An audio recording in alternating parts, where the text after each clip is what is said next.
telling me we've got a poor network today. I know we're good now. So I hope everybody's had a fantastic week, and I hope you took on board all the suggestions about hydrochloric acid last week and how that can help. Today we're going to be talking about drinking with meals. And this is a really interesting one because there's a lot of conflicting information.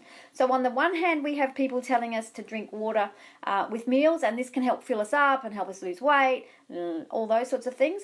So today I'm going to tell you that drinking with water or any other beverage of your choice will impact your digestion to some degree.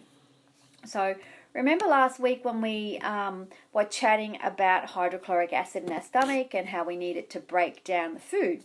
So if you missed that, pop back to the video and check it out.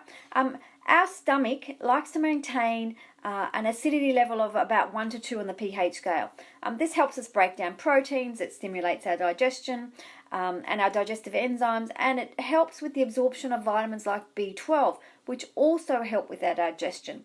So when we drink water, we can slow down this entire process. So not only does it dilute some of the gastric juices and enzymes, it actually increases your insulin level, which can make you store the food as fat much more easily, which is not something that we want. The other thing we talked about at the outset that I've just talked about, how it fills you up.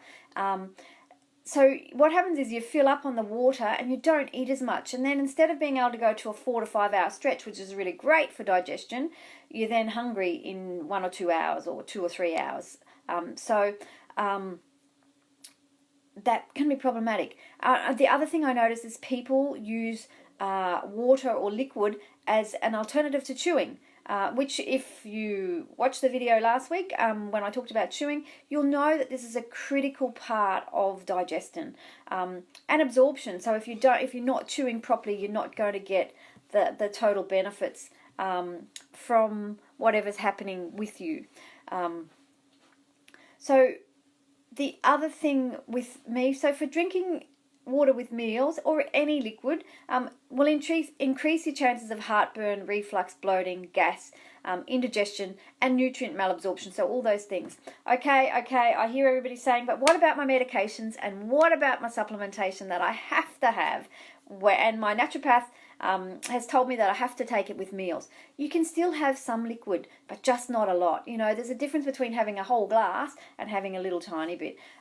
So I think personally around digestion to have a 20 to 30 minute window on either side is always good.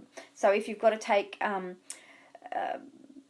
bitters or something early, take them 20 to 30 minutes out, then eat, and then after, if you have to take something after, do it 20 to 30 minutes. I always recommend people take digestive enzymes straight after. A sip of water is enough to take a digestive enzyme, or if you have to do it during a meal, you pop the tablet in, take a little sip, and the food and that you're putting in will also, we get water from fruit and vegetables, so that will also help you with the liquid content.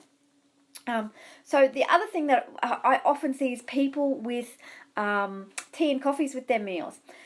Coffee and tea both have components, polyphenols, and everybody knows that I love polyphenols. So they can be really good for you. So tea and coffee have both of them have polyphenols. So they are astringent and sometimes they're really bitter. So the problem is with tea and coffee is that those polyphenols and those astringent and bitter tannins that come with tea and coffee, they actually bind to iron. So if you are having tea and coffee regularly with meals and you find you have low iron, this could be a reason. So again, this is something that you have 20 to 30 minutes after a meal. And you notice it in older people who live by themselves, who often just have tea and toast. Or they'll have tea and a boiled egg, so they're not getting any iron uptake. So it's important to have a look at that.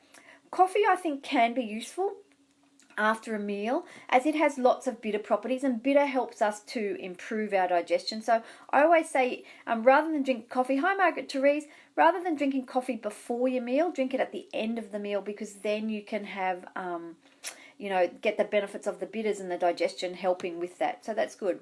Alcohol. So with alcohol, the body treats alcohol like it's poison. So as soon as you drink alcohol, whether you've eaten or not, your body will stop digesting any food that's left in your system, essentially, because what its aim is to get rid of the poison. So it will automatically stop everything. Excuse me. And I guess that you've all been, well, hopefully you haven't been, but if you've been unlucky enough to be into the bathroom after somebody who's had a big night on the booze, and the bathroom actually stinks and really smells like fermentation. That's because when the body stops digesting, the food starts to ferment, and then they are likely to have gas and bloating and have bowel consequences from diarrhea. Most people like diarrhea. Most people who go out and have a big night on the terps will end up with some sort of stomach dysfunction the next day, and that's because your body's trying to get it out and stop digesting the food. So tell me, do you drink with your meals or not? Does it make a difference to how you feel and how you digest meals? That would be really interesting to know. So I'd love to hear that. So I'd love to hear some feedback in the comments. The other thing is, I see lots of people feeling really overwhelmed and stressed and tired at the minute. Take some time out for yourself today just to do one fun thing that's good for you, even if it means sitting outside in the sun for 5 minutes if it's not too cold, and just doing one act of self-care. I think this is really important, that it can lower your cortisol and make you feel good. So have a great rest of the week, everybody, and I'll see you on Monday. Take care.